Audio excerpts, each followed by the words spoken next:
back, some big hurricane came through, and all the cages got open, and so all the chickens came out, or roosters, whatever they were, and started to fight, and they were killing each other.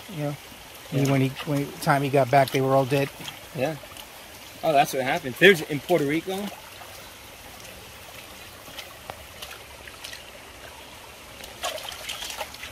Got your stick, huh?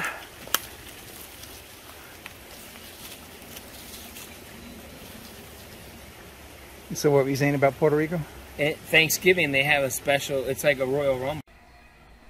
So we had that big scare when you were out of town. Skylar got out of the yard and was missing in action for a while.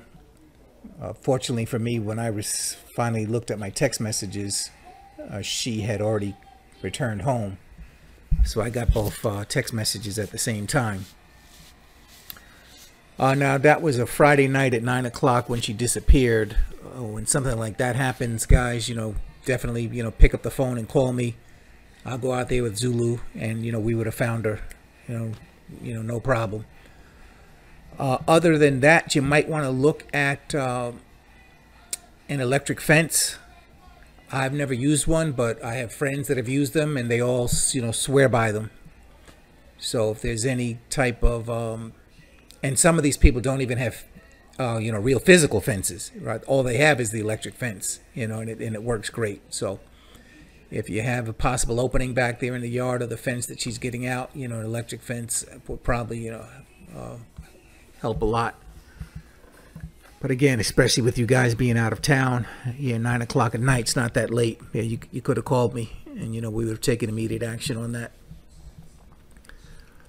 So continuing with the training and reviewing some of the things that we've done already, I'm very excited about the way that this dog alerts, and so we're going to continue to link a command to that. So this is obviously not something part of anybody's beginner program. But I said at the beginning, I said at the outset, we're not going to impose limitations on the dog. The dog will show us the limitations. And so if she's got an aptitude for this, let's run with it and develop it, because it's part of training a family protection dog. So we had that incident where the ladies were coming down the hill, and she alerted on them and moved forward to investigate. And then we had the incident with the kids coming across by the baseball field on bikes, and she alerted on them as well. So of course, in the future as we progress, we don't want her alerting on children, but for now, again, they were so far away and they had no idea she was alerting on them, so we use that to our advantage. And it wasn't so much her alerting on the kids, it was the movements of the bicycles, the whole group of bicycles like that. That's what made her think it was suspicious. I don't think if it was just children, let's say walking by, for example, especially at that distance, that she would have alerted on them. So, I'm not concerned about that at all.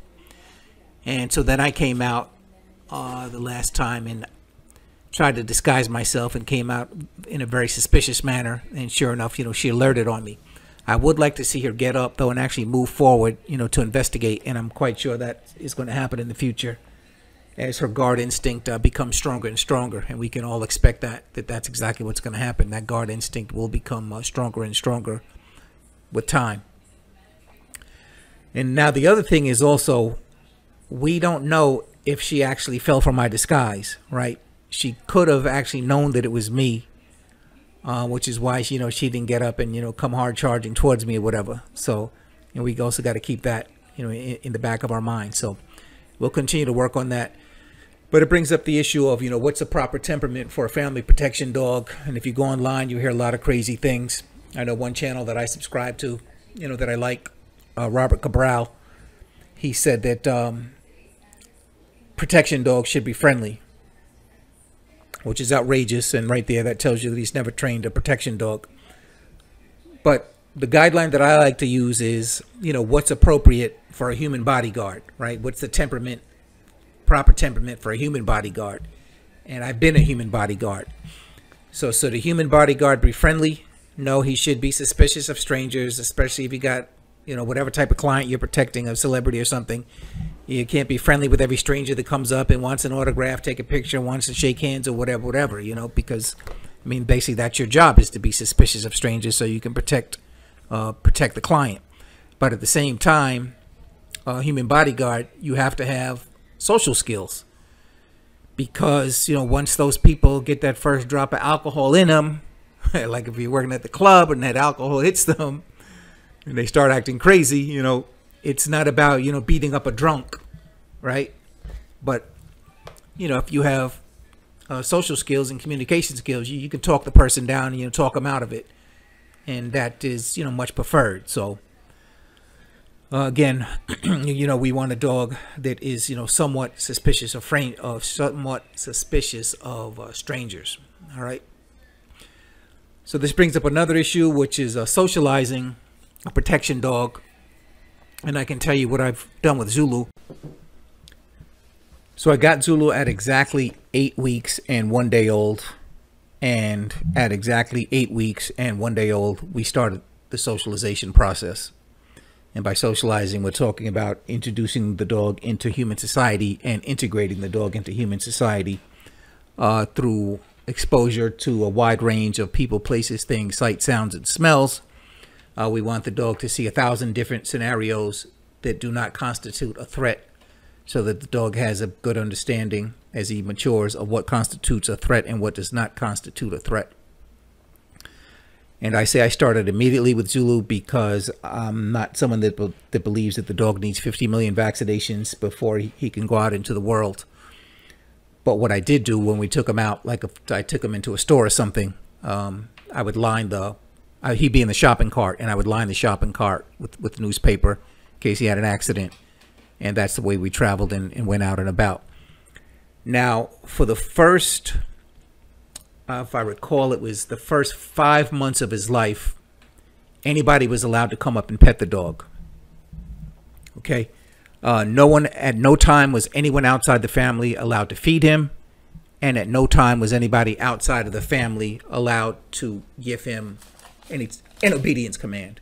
And if they did try to give him obedience command, he wouldn't respond, because he's never been trained in English. He's got my own crazy combination of languages and made up words, and which is why I'm fond of not using the traditional command words.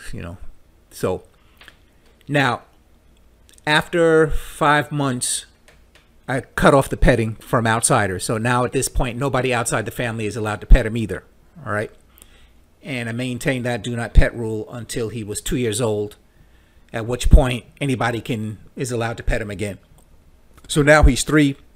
At this point, he is who he is in terms of temperament, personality, energy level, etc. So anybody can pet him now, if they approach properly and ask and whatever, right? I wouldn't have to worry about him trying to bite somebody's finger off. Now, in the case of Skylar, you're going to have to come up with a set of rules that you want to use in terms of, socializing her. And if you decide that you're going to have people outside the family coming up, petting her all the time, giving her food and stuff like that, you're not going to have, giving her obedience commands, even worse. And, you're not going to have a reliable protection dog. So, it's something to think about, and again, come up with your rules, and we'll stick to those rules. Now, I like to talk about the scale of sociability for a minute. And on the far left, you have dogs that are friendly. So a friendly dog would be like a retriever, or certain Labradors that like to come up to you and say, "Hey, pet me, pet me." They want to meet and greet everybody. And these are friendly dogs, so that's great. A lot of people like them. Labrador is one of the most popular pet dogs in the country right now, but they're certainly not protection dogs. All right. Then you have dogs that are in the middle, or social dogs. So a social dog, this is like Zulu. Zulu is a social dog. He's quite confident and comfortable and relaxed in a wide range of social settings. I can take him to just about anywhere, from an office building, in a professional setting, to some friend's house, to families, cousins, aunts, uncles having cookouts, in their backyard. He's quite comfortable in those type of situations, and I don't have to worry about him being fearful, apprehensive, nervous, or feeling threatened in a non-threatening situation, right? And that's the purpose of socializing, right? We don't want the dog, feeling threatened in a non-threatening situation, right? That's, type of instability that we don't want in our dogs. So then on the far right, you have antisocial dogs, and that is my female, Afeni. She's antisocial. Anybody who's outside the pack, and in her mind, she defines anyone outside the pack as anyone that doesn't sleep in the house. She has an aversion to strangers. She has an aversion to those outside the pack, and she will move forward to engage those strangers and attack them without provocation for reasons that do not make sense by the standards of human society. And the reason she's like that is because I didn't get her until she was 8 months old. She was definitely under-socialized, improperly socialized. Her first owner, I don't know if I told you, but she was a breeder give-back. And her first owner was in Lake Tahoe. And so maybe she was well socialized for Lake Tahoe, which is, I believe, a highly rural environment. But, definitely not socialized for any environment outside of Lake Tahoe. And what happens is if a dog doesn't get certain experiences by the age of 4 months, these developmental windows close. And once you miss that critical development period, it is extremely hard to open that window again and recondition the dog. So in Afeni's case, because she was left to her own devices for so long, she reverted back to her genetic predisposition. And what is a dog's genetic predisposition? It's not just like how was the mother and how was the father. A dog's genetic predisposition goes back to Canis lupus, the wolf. And so dogs like Afeni are expressing the qualities and characteristics of the wolf.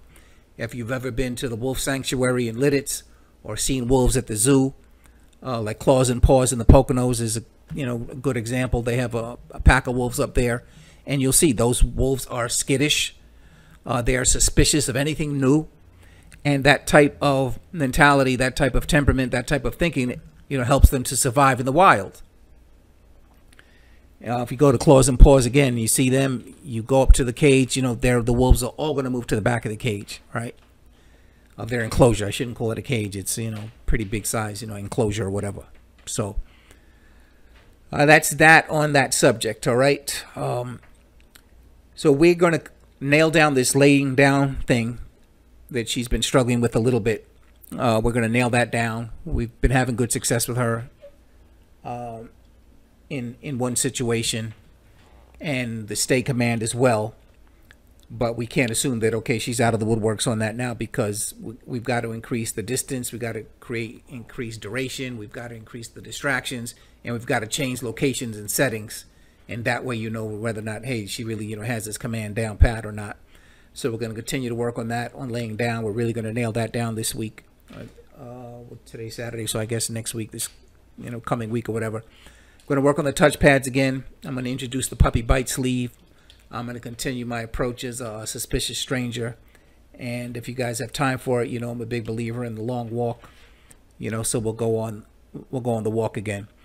And we're going to introduce also, I didn't write it down here, but we're going to introduce the under command in between the legs. So if she is doing a heel on the left side, whenever you send her underneath the legs, we're always going to send her to the right side to go underneath the legs. Okay, one thing I did forget to mention, look in the description to this video, because in the description I'm going to leave a link to a video when Zulu was 5 months old, so the same age as Skylar. And you'll see us working on a lot of the same things that we're working on with her, including the touch pads. And so that should give you some good insight into what we're working on and where we're going. All right, talk to you soon.